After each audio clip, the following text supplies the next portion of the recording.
Smart City People, kalau keran air di rumah terbuka, apa yang Anda lakukan? Jawabannya sudah pasti. Biasanya kalau keran air di kamar mandi meluber, kita langsung buru-buru menutup keran. Tetapi kalau siang hari lampu menyala, banyak dari kita yang masih lupa untuk mematikannya karena dia kalah dari cahaya matahari.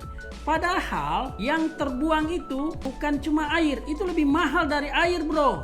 Ya, untuk menghasilkan listrik itu menggunakan energi fosil. Apa itu energi fosil? Itu minyak, batu bara. Ya, minyak, batu bara itu dibakar untuk bisa menghasilkan listrik, dan dari listrik itulah menyala lampu tadi.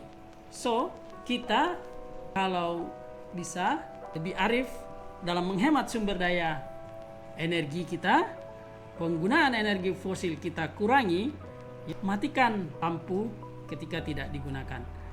Ada banyak sekali cara-cara praktis yang sesungguhnya kita tidak sadari sehari-hari.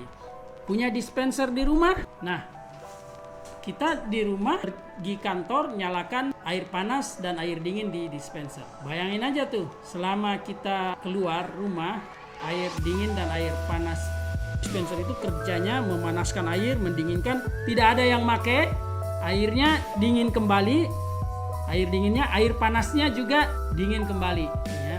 Jadi sehari-hari kerjanya memanaskan air dan tidak ada orang yang menggunakannya. Itu adalah energi yang terbuang percuma. Saya kalau mau pergi kantor, ya saya matikan dispenser, matikan untuk air panas, apalagi untuk produksi air dinginnya.